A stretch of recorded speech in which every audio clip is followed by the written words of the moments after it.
Welcome to Mouse and Moment, traveling through stories that really happened.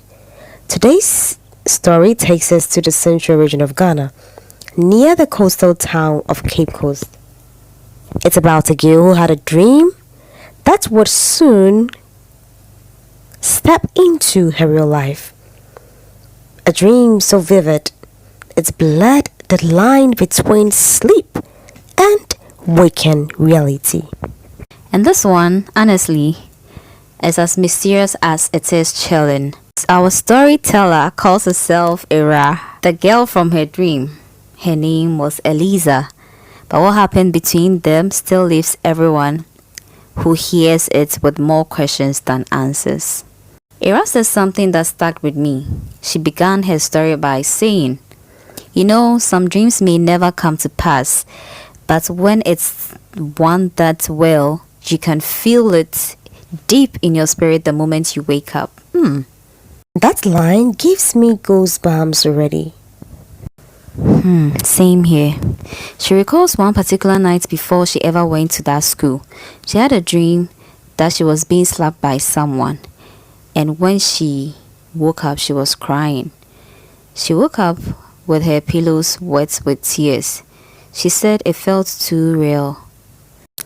Then came this dream that changed everything. Yes, it was during her first year in school, first year, senior, junior bullying, studies, house chores, and a whole lot of stuff.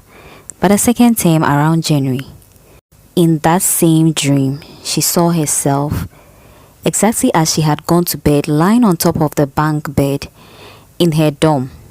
Then she saw a new student being introduced. This student was on late admission. The girl walked into the room, cheerful, friendly. She started talking to everyone. Then she turned to Ira and asked her for a hairbrush. So innocent. That's what she thought too. She reached out for her hairbrush and handed it over. But as soon as the girl, Eliza, began brushing her hair, Ira felt something strange. Her whole body grew weak. She couldn't even move or speak. It was like her strength was being sucked out of her. Oh, that kind of paralysis in a dream? It was. She said she knew she was dreaming, but it felt too real to escape. Being a Christian, she tried to call on Jesus. She believed that if she could say that name, the name of Jesus, she would be free. And with her last bit of strength, she whispered, Jesus! And she woke up? Yes, trembling, drenched in sweat, and completely mute. That whole day, she couldn't speak. Her lips felt heavy, and she had no desire to talk to anyone. So after that dream, what happened next? Later that same day, Ira was walking back to her dormitory after class when she noticed a new student on the compound. From behind, the girl looked familiar, and when she turned, her heart nearly stopped. Was it her? Yes, the same face from her dream. Eliza. She panicked, ran to her dormitory, and prayed for a transfer of room. By grace, she was moved to another room that same evening. That's divine timing right there. Indeed, it is. From that moment, she decided to keep her distance, never spoke to Eliza, never learnt anything, and never acknowledged her presence. But the story doesn't end there, does it? You guessed right, it doesn't end there. In the second year, Ira began to notice a pattern, something strange. Every girl who became close to Eliza changed. Their attitude, their seriousness towards school, their focus, everything dropped. They stopped attending classes, started gossiping all day, and lost interest in studying. Like a slow pull away from reality. Exactly. By third year, most of the students had failed and had to repeat a class.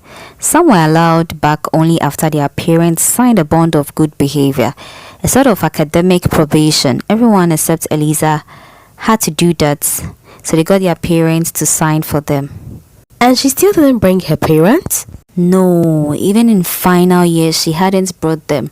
And rumors had it that maybe she had no parents, or maybe.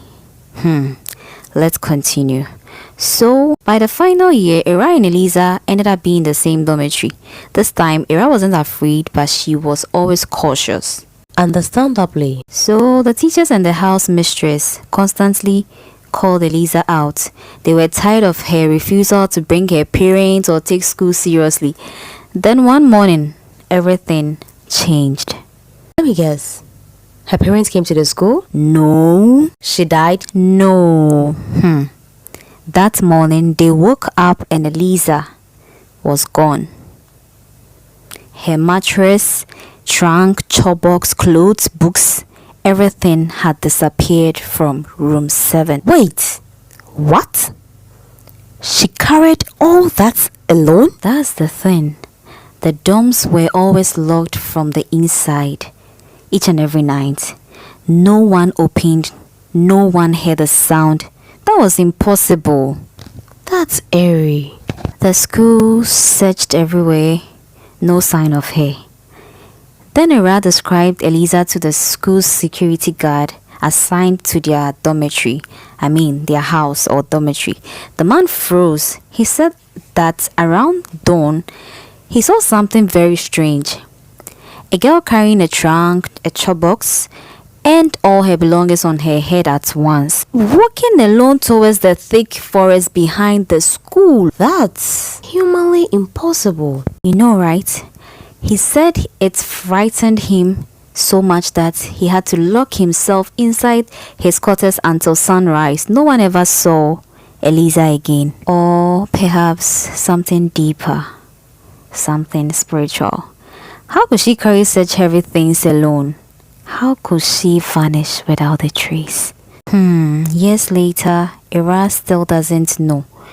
She says sometimes she still dreams of that night, that hairbrush, the weakness, the same name she barely managed to call. You've just listened to She Came in a Dream Before She Came in Person, a real-life mystery from Ghana, where dreams, faith, and fear crossed paths in a story still seeking answers. Join us next time on Miles and Moment, traveling through stories that really happened, as we uncover more strange, true, and unforgettable tales from around the world.